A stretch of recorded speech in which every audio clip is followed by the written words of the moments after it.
मुंबईत विकासाचं नवं नाव झालंय निष्काळजीपणा. मानखुर्दमध्ये MMRDA रस्ता बांधतेय, पण नियम आणि सुरक्षा दोन्ही गायब आहेत. 23 एप्रिल 2025 रोजी याच निष्काळजीपणामुळे निरागस आर्यन निषादचा मृत्यू झाला. आणि आजही परिस्थिती तीच आहे. उघडे खड्डे नाही, बॅरिकेडिंग नाही, चेतावणी. 20 फूट खोल खड्डा, आसपास शेकडो झोपड्या आणि खेळणारी मुलं, पण कोणालाही पर्वा नाही. मजुरांकडे नाही ओळखपत्र, नाही विमा, नाही सुरक्षा साधनं, ना कंत्राटदाराला काळजी, ना प्रशासनाला खबर. बाहेरून आणलेले मजूर कमी पैशांत काम करतात आणि कंत्राटदार फक्त नफा मोजतात. सरकारकडून एका मजुराचा दर 1200, पण मजुराला मिळतात फक्त 600. बाकी पैसा कदाचित विकासाच्या खिशात. सामाजिक कार्यकर्ते रमेश राठोड जेव्हा त्या ठिकाणी गेले तेव्हा दिसलं फक्त निष्काळजीपणा आणि धोका. जर उद्या याच ठिकाणी एखादा अपघात झाला तर जबाबदार कोण? जनता विचारते. जेव्हा आर्यन निषादच्या मृत्यूनंतर सरकार जागी नाही, तर अजून किती जीव गेले की व्यवस्था जागेल? जय महाराष्ट्र. मी रमेश राठोड, महाराष्ट्र नवनिर्माण सेना शाखा प्रमुख, वार्ड क्रमांक 135. आज तुम्हाला मी दाखवत आहे हे आजची ही सरकार जी आहे, सर्वसामान्य जनतेचा पैसा हा कुठं उधळत आहे हे तुम्हाला थोडक्यात मी दाखवत आहे. हा जो खड्डा खणलेला आहे इथे, हा आधी काही दिवसापूर्वी, काही महिन्यापूर्वी, 6 महिन्यापूर्वी महाराष्ट्र नवनिर्माण सेनेने हा रोड कॉन्क्रिटीकरण झाला पाहिजे यासाठी याच ठिकाणी बसून आंदोलन केलं होतं. आंदोलन झाल्यानंतर MMRDने हा रोड बनवला आहे. हा रोड बनल्यानंतर आज MMRDने एखाद्या कॉन्ट्रॅक्टरला कॉन्ट्रॅक्ट देऊन आज रोड खणला आहे. आणि खणून याचा जो नुकसान आहे हा सर्वसामान्य जनतेला झालेला आहे. MMRD जे आहे त्याला एक काम दिले, टाटा पॉवरची त्यांना जे वीज पुरवठा काय त्याचा म्हणतो मेट्रोला देण्यासाठी त्यांना अंडरग्राऊंड मधून त्यांना काम करायचं होतं. त्यांना अंडरग्राऊंड मधून काम करून त्यांना लगभग पूर्ण झालं होतं त्यांचं काम. पण ना MMRD, ना BMC, ना इतर काही इथे उच्च दाबाचा पाईपलाईन पण गेलेली आहे. रिलायन्स आणि इंडियन ऑइलची पण उच्च दाबाची इथून पाईपलाईन गेलेली आहे. या लोकांना, सरकारला, जनतेचा काहीच पडलेला नाहीये. जर इथे या ठिकाणी जर कुणाचं परमिशन घेतलं नाही, जर ब्लास्ट वगैरे झाला असता, उच्च दाबाचा जे पाईपलाईन आहे, जर त्याचा जर ब्लास्ट झाला असता तर सर्वसामान्याची जनतेचा जीव धोक्यात गेला असता. पण ही जी MMRD जी आहे, आता त्यांना वरून जे परमिशन होतं त्यांना ते तिथून काढत असताना, पाईपलाईन सुरू असताना त्यांना सीवरेज लाईन लागली. सीवरेज लाईन ही कुणाची एकतर MMRDने बनवली असेल, नाहीतर BMCने बनवली असेल. जर परवानगी देताना MMRDने या कॉन्ट्रॅक्टरला परमिशन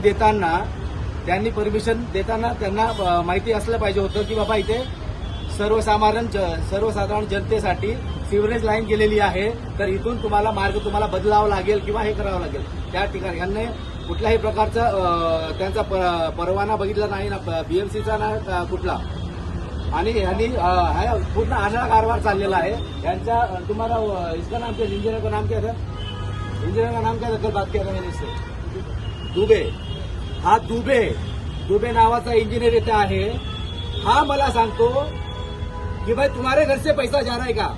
याला मी सांगतो अरे सर्वसाधारण माणसाची, लोकांचे पैसा आहे आणि सर्वसाधारण लोकांसाठी मी राजसाहेबांनी मला पद दिलेलं आहे. मग सर्वसाधारण माणसासाठी मी झटणार आणि माझाच पैसा आहे, पैसा नाही हा. तो त्या दुबेला तर. आणि परत मला सांगतो, मी त्यांना सांगितलं किंवा सिव्हरेज लाईन इथून गेलेली आहे, तर तो मला सांगतो तो इंग्रजच्या काळाचा सिव्हरेज लाईन आहे, त्याच्या ते इंग्रजच्या काळात सिव्हरेज लाईन बनवली होते का?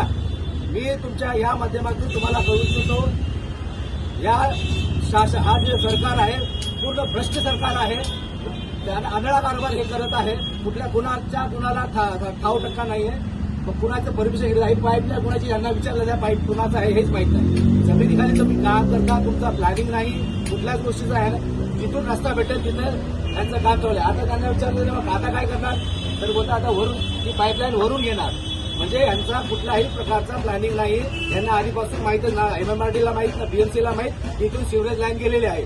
आम्ही आमच्यासारख्या कार्यकर्त्यांनी यांना दाखवायचं की बाबा इथं सिवरेज लाईन इथून गेलेली आहे, इथून करू नका. तर यांना या पदावरती का ठेवलेले आहे आपण? हे सगळं जबाब आम्ही MMRD यांना विचारणार आहे. जर आम्हाला आमच्या प्रश्नांची उत्तर दिले नाही तर आम्ही या ठिकाणी आंदोलन करणार. आंदोलनाचा इशारा देतोय. लेबर लोकांना इन्शुरन्स जे लेबर आहेत, सेफ्टी इथले जे लेबर आहेत हे सगळे बांगलादेशी, बंगालमधून आले. पाय बूट पण नाही, जॅकेट नाही, हेल्मेट नाही. यांना कुठल्याही प्रकारची सेफ्टी नाही. काय ते सेफ्टी तर सोडा, मरू दे यांना.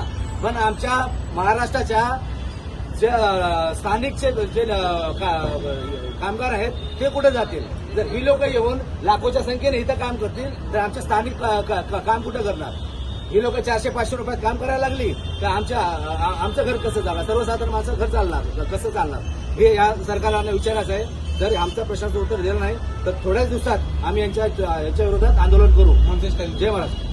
काय नाही, उद्याच्या दिवस काय झालं? बंगाल बांग्लादेश एक ही है ना? आईडी किसका है तुम्हारा? आईडी है? तुमने इधर एनओसी निकाला? तुम्हारा कोई एनओसी निकाला तुम्हारा कॉन्ट्रैक्टर ने पुलिस से कोई एनओसी लिया?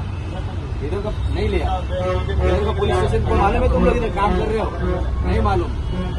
इधर हे लोग काम करतात का? इथं साईड इंचार्ज नाही, कोण नाही यांचा वाली कोण नाही. आज जर यांनी इथं जर या खड्ड्यात एखादा बॉम्ब वगैरे ठेवून गेला विचारणार कोणाला? नाही यांचा आता ना पत्ता विचारणार कोणाला? आणि हे कॉन्ट्रॅक्टर आणि प्रशासन अशा कुठल्याही याला कॉन्ट्रॅक्ट देतात ते 400-500 रुपयात काम करून घेतात आणि इथल्या आमच्या स्थानिकांच्या पोटावरती लाद येतात. हाजरी कितना? हाजरी 600 रुपया. 600 रुपये. हे 600 रुपये मेडिकल बी नाही आहे. हा राहतो कुठं? बंगालला. आणि आमच्या इथं मुंबईचा रोजगार कमीत कमी 1000 ते 1200 रुपये घेतला पाहिजे. हे दिलं पाहिजे त्यांनी. हे बरोबर सरकारकडून बरोबर पैसे घेतात कॉन्ट्रॅक्टर, पण देताना यांना वाटते यांचे कमिशन असते त्यांचं. ठीक है. तुमचा कॉन्ट्रॅक्टर कोण आहे? तुम्हारा क्या बाबू है? नंबर नहीं दिया तुमने, पुलिस स्टेशन में लेके जाने का. उधर किधर है? उधर साहब को दे नंबर, वो साहब को तुम्हारा. बंगाल. बंगाली.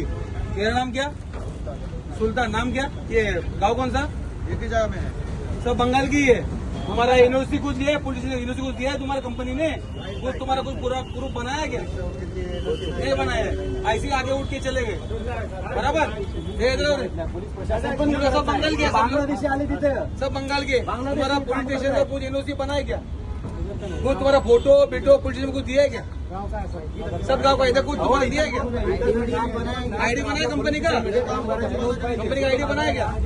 क्या बोले? हम तो काल परसों आया ना, मगर तुम्हारा आईडी कुछ कंपनी बना है? अभी नहीं बना है. बैठो भाई.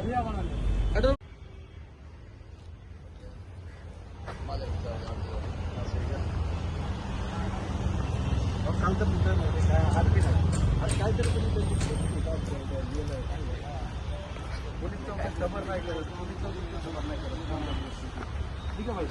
आलो.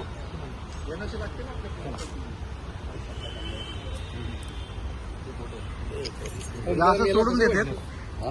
तिथे का नाही मध्ये आपल्या पलीकडे आता ते पोरग मेलं, आता असं सोडून गेल्यावर काय होणार? जाळी ना डिझेल पट्टी नाही, काय नाही. पॉवर आणि MMRDचं काम चालू आहे. इथं खोदकाम करून हे लोक भुयारी मार्गे जाणार होते. भुयारी मार्गात न जाता वरती न त्रास देता करणार होते, पण वरती त्यांनी लोकांना येण्या जाण्याच्या रहदारीचा त्रास झाला. इथं जो काम चालू आहे इथं कमीत कमी 20 फूट खोल इथं खड्डा झालाय आणि पाण्याने पूर्ण भरलेला आहे. आजूबाजूला कुठलीही सुरक्षा भिंत नाही किंवा बॅरिकेडिंग नाही आहे. इथं राहुल नगर ही वस्ती आहे. इथं लहान मुलं इथं येतात, इथे येणार आले आणि या खड्ड्यात जर पडून त्यांचा जीवितहानी झाली याला जबाबदार कोण? असाच इथं MMRD मध्ये गेल्या 2-3 महिन्यापूर्वी असाच एक खड्डा होता. त्यात एक मुलगा 12-13 वर्षाचा मुलगा असाच तिथे मेला आहे. तरी पण यांचे डोळे उघडत नाहीये. हे अंधा कानून चाललाय त्यांचा. इथं न बॅरिकेडिंग करता इथं काम चालू आहे. पूर्ण 20 फूट खड्डा खणलेला आहे यांनी. जिथं नियम तोडले जातात तिथं अपघात पुन्हा होतात. एकदा आर्यन गेला, पुढच्या वेळी कोण? उघडे खड्डे, बेफिकीर कंत्राटदार आणि झोपलेली व्यवस्था हाच आजचा विकास मॉडेल आहे. रमेश राठोड सारखे नागरिक आता प्रश्न विचारत आहेत, कारण जर जनता बोलली नाही तर अपघात बोलतील. सरकारकडे एकच मागणी, विकास हवा, पण सुरक्षित हवा. प्रत्येक रोड प्रोजेक्टच्या आधी सुरक्षेचा रोडमॅप असायलाच हवा. नाहीतर या रस्त्यांनी लोकांना नाही तर त्यांच्या आठवणींना जोडावं लागेल. लोकपथ नॅशनलसाठी गणेश जायस्वाल यांचा अहवाल. आवाज जनतेचा, प्रश्न देशाचा.